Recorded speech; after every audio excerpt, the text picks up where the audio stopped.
എല്ലാവർക്കും നമസ്കാരം. എല്ലാവർക്കും എൻ്റെ പുതിയ വീഡിയോയിലേക്ക് സ്വാഗതം. അപ്പോൾ അത് ഇന്ന് രാവിലെ എൻ്റെ കുഞ്ഞുങ്ങൾ 2-3 NCCക്ക് പോകണമായിരുന്നു. അതുകൊണ്ട് രാവിലെ ഞാൻ അപ്പവും ചതച്ച ചമ്മന്തി പെട്ടെന്ന് ഉണ്ടാക്കി. അപ്പോൾ അതിനിടയ്ക്ക് വീഡിയോ എടുക്കാനൊന്നും ടൈമില്ലായിരുന്നു. കാരണം ഞാൻ ഇന്ന് റിപ്പബ്ലിക് ഡേ ആയതുകൊണ്ട്, ഇന്ന് എല്ലാവർക്കും അവധി ആയതുകൊണ്ട് ഞാൻ ഇന്ന് ലേറ്റായിട്ടാണ് എഴുന്നേറ്റത്. അപ്പോൾ അതുകൊണ്ട് പിന്നെ വിചാരിച്ചു എനിക്ക് പിന്നെ അല്ലേ അപ്പോഴാണ് മമ്മിയുടെ ഒരു കോള് വരുന്നത്. സെറ അലമാരയുടെ മുകളിൽ കയറിയിട്ട് അവൾക്ക് ഇറങ്ങാൻ വയ്യായിരുന്നു. അതുകൊണ്ട് എൻ്റെ പുറകെ നടക്കുക വിശക്കുന്നതിന് വല്ലതും കഴിക്കാനായിട്ട്. ഇതിപ്പോൾ രാവിലെ മറ്റേത് ഞാൻ രാവിലെ ഇവിടെ ഫുഡാവും, അപ്പോൾ എന്തെങ്കിലും അവൾക്ക് കൊടുക്കും. പക്ഷേ ഇപ്പോൾ എന്നെക്കൊണ്ട് രാവിലെ ഒന്നും കൊടുക്കാനില്ല. അതുകൊണ്ട് അവൾ ഇങ്ങനെ ഫുഡിന് വേണ്ടിയിട്ട് പുറകെ കിടക്കുക. നമ്മളെ എന്തൊക്കെയായാലും നമ്മളെ മൃഗങ്ങളെയൊക്കെ സ്നേഹിക്കണ്ടേ? നമ്മളെപ്പോലെ തന്നെയല്ലേ അവരും, അല്ലേ? അവർക്കും വിശപ്പും ദാഹമൊക്കെ ഉണ്ട്. അപ്പം ഞാൻ പോയി അവളെ രക്ഷപ്പെടുത്തിട്ട് വരട്ടെ. സറാ മോളെ, നീ എന്തിനാ ഇങ്ങനെ മേളിൽ കയറുന്നേ? നിന്റെ കുഞ്ഞിന് ഫുഡ് കഴിക്കണ്ടേ? വിശന്നിട്ടൊന്നും കഴിക്കാണ്ടിരിക്കണോ? എൻ്റെ കൊച്ചേ, ഇതെന്തോ ഈ രാവിലെ എന്താ പരിപാടിയാ? ഈ അലമാരിലൊക്കെ വലിഞ്ഞു കയറി ഇരുന്നിട്ട് താഴെ ഇറങ്ങാനും വയ്യ. എൻ്റെ പൊന്നെ, എന്തിനാ ഇങ്ങനെ മേളിൽ കയറിയിരിക്കുന്നേ? എന്തിനാ ഇങ്ങനെ മുകളിൽ കയറിയിരിക്കുന്നേ? സറക്കുട്ടി, ഇവിടെ ട്യൂബിൻ്റെ അടുത്തിരിക്കുക നീ. ആണോ? എന്തിനാ മക്കളിങ്ങനെ മേളിൽ കയറുന്നത്? എപ്പോഴും ഇങ്ങനെ വലിഞ്ഞു വെച്ച് മേളിൽ കയറിട്ട് പിന്നെ താഴെ ഇറങ്ങാൻ വയ്യാത്ത അവസ്ഥയിലിരിക്കുക അല്ലേ? വാ, എടുത്തിറക്കട്ടെ ഞാൻ. ഒരെണ്ണം ഇരിക്കുന്നത് കണ്ടോ? അനുസരണ എന്ന് പറയുന്ന ഒരു ശകലം ഇല്ലാത്തൊരെണ്ണം എന്താ ഇരിക്കുന്നത് കണ്ടോ? വാലാട്ടുന്നടാ സ്കൈയേ, സ്കൈയേ, ആ സ്കൈയേ ആളിതായിരിക്കുന്ന. ലൈറ്റ് ഇടാൻ എന്താ വെട്ടമില്ലല്ലോ. കണ്ട അങ്ങോട്ട് നോക്ക അങ്കാരി പെണ്ണ. ജൂലി വാ വാ വാ ഓടിയാ വാ. കണ്ടത് ഞാൻ ദേ അപ്പം ഉണ്ടാക്കുന്നു. ഇതാണ് ചതച്ച ചമ്മന്തി. തേങ്ങയും എന്താ പറയുക ചുവന്നുള്ളിയും മുളക് പൊടിയും ഉപ്പും കൂടി വെച്ചിട്ട് ജസ്റ്റ് ഒന്ന് ചതച്ചെടുത്തിട്ട് കടുക് വറുത്ത് നമ്മളതിനകത്തേക്ക് ഇട്ട് ഒന്ന് ചൂടാക്കി എടുക്കുന്ന ചതച്ച ചമ്മന്തി. ഇത് എല്ലാ സ്ഥലങ്ങളിലും ഉണ്ടോ എന്ന് എനിക്കറിയില്ല. എൻ്റെ വീട്ടിലൊക്കെ ഇതാണ് ഉണ്ടാക്കാറ്. എനിക്കിഷ്ടം അപ്പത്തിൻ്റെ കൂടി ഇത് കഴിക്കാനാണ്. ഇന്ന് കുറച്ച് പേരേ ഉള്ളൂ. അപ്പോൾ അതുകൊണ്ട് മമ്മിയുടെ വകയിൽ നിന്ന് മമ്മി തീയൽ വെച്ച് തന്നു. അത് കഴിഞ്ഞിട്ട് അപ്പോൾ എന്നിട്ട് പിന്നീട് ക്യാരറ്റ് തോരനുണ്ട്. ഇന്നത്തിൻ്റെ ബാലൻസ് കുറച്ച് പുളിശ്ശേരിയുണ്ട്. തീയലിന് വലിയ ചിലവ് വരും. തീയലുണ്ടായിട്ട് പുളിശ്ശേരിക്ക് വലുതല്ല. പിന്നെ അതിൻ്റെ ചോറ് വെച്ചിട്ടുണ്ട്. പിന്നെ പിക്കിൾസ്, എത്ര ബോട്ടിൽ പിക്കിൾസ് ഇരിക്കുന്നതെന്ന് നോക്കി. ഓരോ സെക്ഷൻ പിക്കിൾസാണ് ഇരിക്കുന്നത്. ഒരു ബോട്ടിൽ മാങ്ങയുണ്ട്. പിന്നെ ഇതിനകത്ത് പപ്പടമുണ്ട്. ഞാൻ ഇന്ന് തൈപ്പൂയായിട്ട് റെഡി ആയിട്ടുണ്ട്. വേഗം ഞാൻ ക്ഷേത്രത്തിൽ പോയിട്ട് വരാം. മുരുകക്ഷേത്രത്തിൽ ഇന്ന് തൈപ്പൂയല്ലേ. അപ്പോൾ എനിക്ക് അറിയത്തില്ല ഇവിടുത്തെ കാവടിയുടെ ടൈമൊന്നും അറിയത്തില്ല. കാവടി ഉണ്ടോ എന്നുണ്ടെങ്കിൽ ഒന്ന് കാണുകയും കൂടി ചെയ്യാം. ഞാനിതുവരെ അങ്ങനെ കണ്ടിട്ടില്ല. അപ്പം എല്ലാത്തിനും കൂടി ഞാൻ ഇറങ്ങുക. അപ്പം ഞാൻ ഇത്ര നല്ല കാഴ്ചയിൽ തുടരെ കാണിച്ചില്ല.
ഷുഗറച്ചോടെ ഒന്ന് പോയാ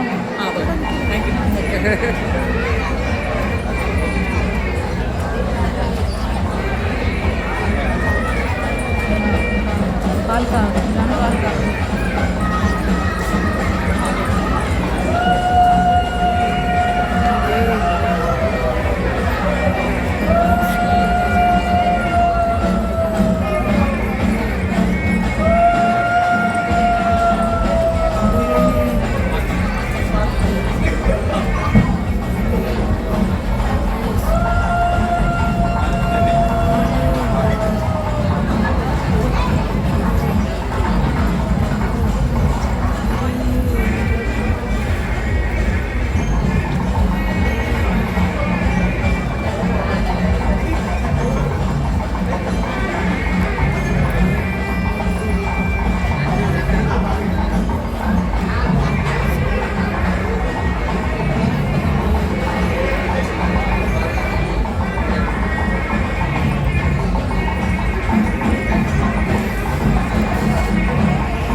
ഞാനൊരു കരിക്ക് മേടിക്കാൻ കയറി.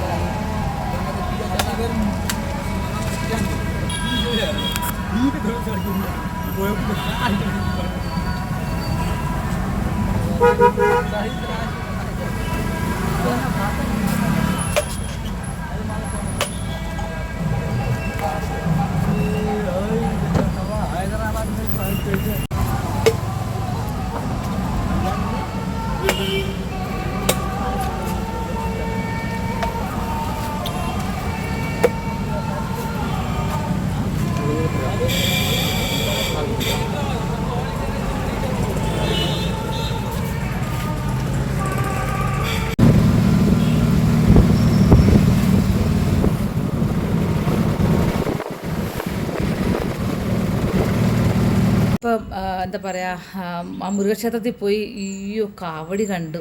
എൻ്റെ ഭഗവാനെ, ഞാൻ എൻ്റെ ജീവിതത്തിൽ ഇങ്ങനൊരു കാവടി കാണുന്നത്.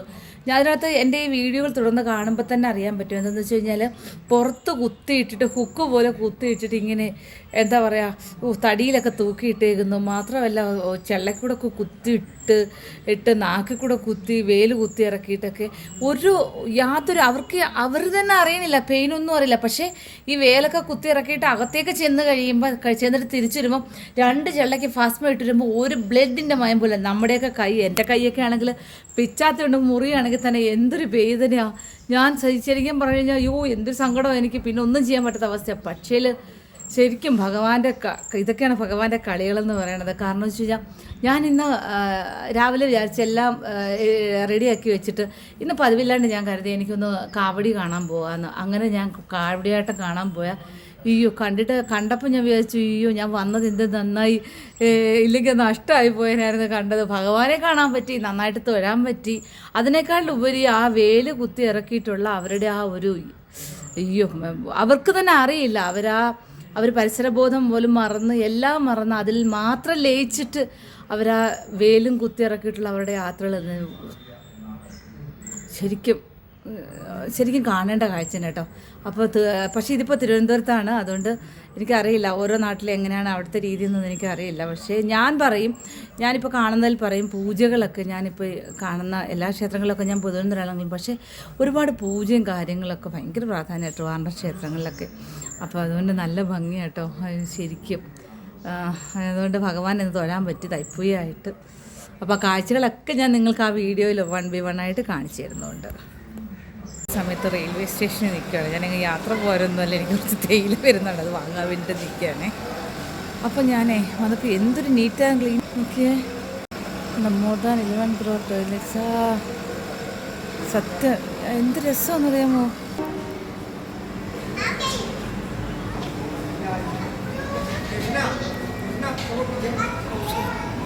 ട്രെയിൻ പോകുന്ന സൗണ്ടാണ് ഈ കേട്ടത്. ട്രെയിൻ നീങ്ങി.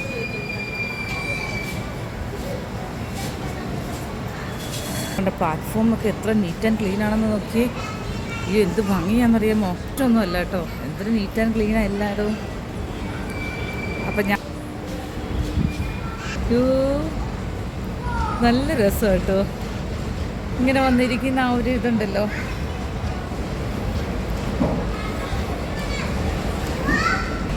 കണ്ടോ ട്രെയിൻ നീങ്ങിക്കൊണ്ടിരിക്കുന്നുണ്ടോ.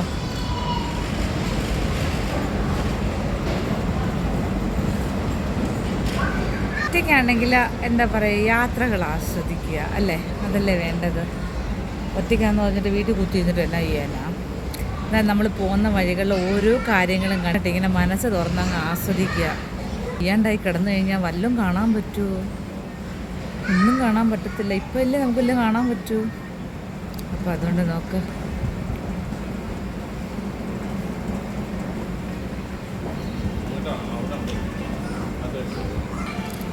സന്തോഷ് ജോർജ് കുളങ്ങര പറയുന്നത് പോലെ എൻ്റെ മമ്മി സ്ഥിരമായിട്ട് കാണും പുള്ളിയുടെ എല്ലാ പ്രോഗ്രാമും. പുള്ളി ഇടുന്ന സഫാരി ചാനൽ സ്ഥിരമായിട്ട് കാണുന്നൊരു വ്യക്തിയാണ് എൻ്റെ മമ്മി. അപ്പോൾ അന്നേരം പുള്ളി പറയുന്നൊരു വേടുണ്ട്, നമ്മൾ മലയാളികൾ എന്നും മക്കൾക്ക് വേണ്ടിയിട്ട് ജീവിച്ച് കളയുകയാണ്. നമ്മൾ ഒരു സ്ഥലത്ത് പോത്തില്ല ഒന്നുമില്ല എന്നൊക്കെ പറയുന്നൊരു വീഡിയോ ഞാൻ കണ്ടിരുന്നത്. എന്ന് പറയുന്ന പോലെ അങ്ങനെയല്ല. ഇപ്പോൾ തന്നെ ഇപ്പോൾ ഇവിടെ വന്നിരിക്കുന്നു. എന്ത് രസമാണ്. റെയിൽവേ സ്റ്റേഷനിൽ വന്ന് കുറച്ച് നേരം ഇരുന്നിട്ട് ഇവിടുത്തെ കാറ്റൊക്കെ കൊണ്ടുവന്ന് എൻ്റെ ധൃതിയിലുള്ള പാചകവും എല്ലാ കാര്യങ്ങളും വീട്ടിലെ കാര്യങ്ങളിടയ്ക്ക് ഇച്ചിരി നേരം കിട്ടുന്നതിൻ്റെ ഒരു സന്തോഷം. ഇങ്ങനെ ട്രെയിൻ പോകുന്നതും വരുന്നതും ഒക്കെ കണ്ടുകൊണ്ടിരിക്കുക. യാത്ര പോകാനൊന്നും അല്ല കേട്ടോ. കുഞ്ഞുങ്ങളെ കളഞ്ഞിട്ട് എങ്ങും പോത്തൊന്നുമില്ല. എൻ്റെ കുട്ടികളെ കളഞ്ഞിട്ട് ഞാൻ ഒരിടത്തും പോകില്ല. യാത്ര ചെയ്യണമെങ്കിൽ അവരില്ലാത്ത സമയങ്ങളിൽ മാത്രമേ ഞാൻ യാത്ര ചെയ്യത്തുള്ളൂ. അപ്പോൾ അതുകൊണ്ട്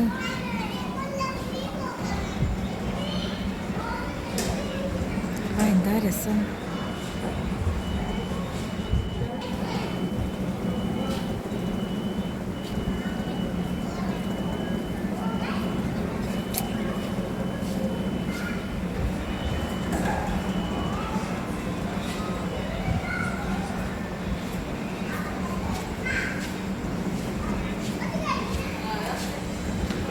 അപ്പോൾ ഇന്നത്തെ എൻ്റെ വീഡിയോയെ കാണാൻ മറന്നു പോകല്ലേ. അയ്യോ തൈപ്പൂയത്തിൻ്റെ ഫുള്ള് വീഡിയോയും ഞാൻ ഇട്ടിട്ടുണ്ട്. ഇടുവതിൻ്റെ കൂട്ടത്തിയോ എൻ്റെ പൊന്നെ ഭഗവാനെ. അപ്പോൾ കറക്റ്റായിട്ട് എൻ്റെ ബാക്കിലെൻ്റെ പെൺകുഞ്ഞുങ്ങളെ നിൽപ്പുണ്ട്. അപ്പോൾ അതുകൊണ്ട് നമ്മൾ അവരൊന്നും പെൺകുഞ്ഞുങ്ങളുടെ മുഖം ഒന്നും കാണിക്കാൻ പാടില്ല. കാരണം എന്ന് വെച്ച് കഴിഞ്ഞാൽ എവിടെയെങ്കിലും യാത്ര പോകുന്നതാണ്, വീട്ടുകാരെ പറ്റി നമുക്കൊന്നും അറിയത്തില്ല. അപ്പോൾ അതുകൊണ്ട് അങ്ങനെ ഒന്നും ചെയ്യാൻ പാടില്ല. അപ്പോൾ അങ്ങനെ എന്താ പറയുക, എൻ്റെ വീഡിയോ കറക്റ്റായിട്ട് കാണണേ. അയ്യോ എൻ്റെ ഭഗവാനെ, ഞാൻ എൻ്റെ ജീവിതത്തിൽ ആദ്യമായിട്ടാണ് ഞാൻ കണ്ട എൻ്റെ കുറി പോലും ഇപ്പോഴും നെറ്റിൽ നിന്ന് മാഞ്ഞിട്ടില്ല. അതിൻ്റെ അർത്ഥം ഞാൻ കുളിച്ചിട്ടില്ലെന്നോ. എന്ത് രസമാണ്. ആ ചൂലൊക്കെ കുത്തിയിറക്കിയിട്ടേ ആ പോകുന്ന രംഗങ്ങൾ സത്യം ഭഗവാൻ ശരിക്കും പറയുക. എന്നിട്ട് അതിനേക്കാട്ടിലുപരി എനിക്ക് അതിശയിപ്പിച്ചതെന്ന് പറഞ്ഞു കഴിഞ്ഞാൽ ആ പുറത്തൊക്കെ കുത്തി വെച്ചിട്ട് ആ വേലൊക്കെ ഇറക്കി കഴിഞ്ഞിട്ട് ഒരു തുള്ളി ബ്ലഡില്ല. ഭസ്മം 2 സൈഡിലും പൂച്ചിട്ട് ഒരു തുള്ളി ബ്ലഡ് വരുന്നില്ല എന്നുള്ള. അപ്പോൾ ഭഗവാന്റെ ലീലാവിലാസങ്ങൾ എന്തോരോ ആണെന്ന് ചിന്തിച്ചോണം. അപ്പോൾ ഇനി ഞാനേ എപ്പോഴും പറഞ്ഞുകൊണ്ടിരുന്ന കാര്യം പറഞ്ഞുകൊണ്ട് നിങ്ങൾക്ക് ബോറടിക്കും. പക്ഷേ എനിക്ക് ഞാൻ എന്താ പറയുക, ടൈം വന്നറിയില്ല. ഞാനിങ്ങനെ ക്യാമറയിൽ കൂടെ നോക്കിക്കൊണ്ട് പോകും. ഇങ്ങനെ കാര്യം പറഞ്ഞുകൊണ്ടിരിക്കുമ്പോൾ ആൾക്കാർ ആയിരിക്കും എനിക്ക് വട്ടാണെന്ന്. തന്നെത്താനെ വീഡിയോ നോക്കിക്കൊണ്ട് ഇങ്ങനെ കാര്യം പറയുന്നത് കണ്ടു കഴിഞ്ഞ് കഴിഞ്ഞാൽ. അപ്പോൾ അതുകൊണ്ട് ഞാൻ വരിക, തേയില വാങ്ങുക, തിരിച്ചു പോവുക. പക്ഷേ ഞാൻ ഡ്രൈവ് ചെയ്യുമ്പോൾ വീഡിയോ എടുക്കാത്തതെന്ന് പറഞ്ഞു കഴിഞ്ഞാൽ വേറൊന്നും കൊണ്ടല്ല, കാരണം പെറ്റി അടിച്ചാൽ വെറുതെ എന്തിനാ ഞാനുള്ള പൈസ എല്ലാം പെറ്റി കൊടുക്കുന്നത്, അതൊന്നും. രണ്ടാമത് പിന്നെ നൈറ്റിലൊക്കെ ഞാൻ കുഞ്ഞുങ്ങളെ കണ്ടെന്ന് വെച്ചാൽ ചിലപ്പോൾ പേരൻസിന് ഇഷ്ടമല്ല, എന്തിനാ എനിക്കൊരു വിഷമം അവരെ കൊണ്ട് അങ്ങനെ ഇറങ്ങുന്നതിന്. അപ്പോൾ അതുകൊണ്ടാണ് ഇറങ്ങാത്തത്, അത് വേറൊന്നുമല്ല. ചുറ്റുമുള്ള എല്ലാ എന്തോരം ജനങ്ങളിതുണ്ട്. അവിടെ കുറേ നോർത്ത് ഇന്ത്യൻസ് ഇരുന്ന് പാടുന്നു. പക്ഷെ അവർക്ക് എന്തെങ്കിലും തോന്നിയാലും കരുതി ഞാൻ എടുക്കാൻ വീഡിയോ. എന്ത് രസമുണ്ട്. കണ്ട ദേവിക പാട്ടിരുന്ന് പാടുക, പുസ്തകമൊക്കെ വായിച്ചിട്ട്. ഏതോ ക്ഷേത്രത്തിൽ പോവുക, പക്ഷെ എന്നിട്ട് അവിടെ ഇരുന്ന് പ്രാർത്ഥിക്കും അപ്പോഴോട്ടും അവർ. അപ്പോൾ ഞാൻ കുറച്ച് നേരം ഇരുന്ന് ഇവിടുത്തെ ആൾക്കാരൊക്കെ ഇങ്ങനെ കണ്ടോണ്ട്, വരുന്നവരും പോകുന്നവരൊക്കെ ഒന്ന് കണ്ടോണ്ടിരിക്കട്ടെ കുറച്ച് നേരം. അപ്പോൾ എൻ്റെ സമയം അങ്ങ് പോകുമല്ലോ. ഇതിൽ ചപ്പാത്തിയും കറിയും ഉണ്ടാക്കിയായിരുന്നു കേട്ടോ. ഞാൻ 1:45 2 മണി, പിന്നെ ഒരു ഇച്ചിരി നേരം ഒന്ന് റെസ്റ്റ് എടുത്തു. അത് കഴിഞ്ഞിട്ട് ചപ്പാത്തിയും കറിയൊക്കെ ഉണ്ടാക്കി. പക്ഷെ അതൊന്നും കാണിക്കാൻ അങ്ങ് വിട്ടുപോയി. അതൊക്കെ ഉണ്ടാക്കി വെച്ച് എല്ലാവരും കഴിച്ചു എന്ന് ബോധ്യപ്പെടുത്തിയതിന് ശേഷം മാത്രമാണ് ഞാൻ ഇറങ്ങിയത്, അറിയോ. അപ്പോൾ എനിക്ക് ബോധ്യപ്പെട്ടതിന് ശേഷമാണ് ഞാൻ ഇത് വാങ്ങാനായിട്ട് ഇറങ്ങിയത്. നോക്കട്ടെ. ഇത് കോർപ്പറേഷൻ്റെ പാർക്കിംഗ് ആണ് കാണിച്ചിരിക്കുന്നത്. കറക്റ്റ് റെയിൽവേ സ്റ്റേഷന് നേരെ ഓപ്പോസിറ്റിലാണ് ഈ പാർക്കിംഗ് ഉള്ളത്. ഇപ്പോൾ പുതിയ ബിൽഡിംഗ് ആണത്. പാർക്കിങ്ങിന് വേണ്ടിയിട്ട് ഏകദേശം എത്ര 1 2 3 4 നിലയോ ഞങ്ങളുടെ ഇഷ്ടം പോലെ കാറ് വണ്ടിയിൽ പാർക്ക് ചെയ്യാനുള്ള സ്പേസ് ഇവിടെ ഉണ്ട്. അപ്പോൾ അതും കൂടി ഞാൻ നിങ്ങളെ ഒന്ന് പരിചയപ്പെടുത്താമെന്ന് വിചാരിച്ചു. പിന്നെ കണ്ടോ, വാഗമണിൽ നിന്നുള്ള തേയിലയാണ്. എനിക്ക് ഏകദേശം ഒരു 5 കിലോ തേയിലോളം വന്നിട്ടുണ്ടായിരുന്നു. അപ്പോൾ അങ്ങനെ ഞാൻ ആ തേയിലയാണ് ഇതെല്ലാം ഇരിക്കുന്നത്. കാരണം തിരുട്ടായിട്ട് കാണാൻ പറ്റാത്തതാണേ. അപ്പോൾ ഇത്രയും തേയില വാങ്ങാൻ വേണ്ടിയിട്ടാണ് ഞാൻ ശരിക്കും പറഞ്ഞു കഴിഞ്ഞാൽ ഇവിടെ വന്നത് തന്നെയും. കാരണം ഇതിന് റേറ്റ് കുറവാണ്. 150 ആയിക്കാണ് എനിക്ക് 1 കിലോ തേയില കിട്ടിയത് തന്നെയും. അപ്പോൾ അങ്ങനെ ആ തേയില, പിന്നെ അതിൻ്റെ പെറ്റിൻ്റെ ഫുഡാണത്. കണ്ടില്ല എന്ന് വേണ്ട, കണ്ട മനോഹരമായ റെയിൽവേ സ്റ്റേഷൻ്റെ ദൃശ്യങ്ങളാണിത്. നോക്കിയേ, തിരുവനന്തപുരം സെൻട്രൽ കണ്ടോ, എന്ത് ഭംഗി. നിന്നെ കാണുന്ന പറഞ്ഞല്ലോ, എന്ത് രസമുണ്ടല്ലേ. പാനകമൊക്കെ കാണാൻ എന്തൊരു ഭംഗിയാണ്. വീട്ടിലെത്തിയിട്ടുണ്ട് തേയിലയൊക്കെ ആയിട്ട്. കണ്ട ഇതുപോലുള്ള ഒരു 5 പാക്കറ്റ് തേയിലയാണ് എനിക്ക് കിട്ടിയിരിക്കുന്നത്. കണ്ടോ ഇതിൻ്റെ പേരെന്തുവാ, മാസ്കോട്ടി. കണ്ടോ. അപ്പോൾ എൻ്റെ വീഡിയോ അപ്പോൾ വീട്ടിലെത്തി. ഇനി ഇച്ചിരി ജോലിയുണ്ട് കേട്ടോ, പാത്രമൊക്കെ കഴുകി വെക്കാറുണ്ട്. അപ്പോൾ എൻ്റെ വീഡിയോ എല്ലാം ലൈക്ക് ചെയ്യാനും ഷെയർ ചെയ്യാനും പുതിയതായി കാണുന്നവരൊക്കെ സബ്സ്ക്രൈബ് ചെയ്യാനും മറന്നു പോകരുത്. ഞാൻ വീണ്ടും അടുത്ത ഒരു വീഡിയോ ആയിട്ട് എല്ലാവരുടെയും മുമ്പിലേക്ക് ഇതാണ്. എൻ്റെ നല്ല കുഞ്ഞുങ്ങളെ കണ്ട്, ആത്മാർത്ഥമായിട്ട് പഠിക്കുന്ന കുഞ്ഞുങ്ങളെ കണ്ട്. അപ്പോൾ അതുകൊണ്ട് എൻ്റെ വീഡിയോ ലൈക്ക് ചെയ്യാനും ഷെയർ ചെയ്യാനും പുതിയതായി കാണുന്നവരൊക്കെ സബ്സ്ക്രൈബ് ചെയ്യാനും മറന്നു പോകരുത്. വീണ്ടും ഞാൻ ഇതുപോലെ മറ്റൊരു വീഡിയോ ആയിട്ട് എല്ലാവരുടെയും മുമ്പിലേക്ക് എത്തുന്നതായിരിക്കും. എല്ലാവരോടും ടാറ്റ.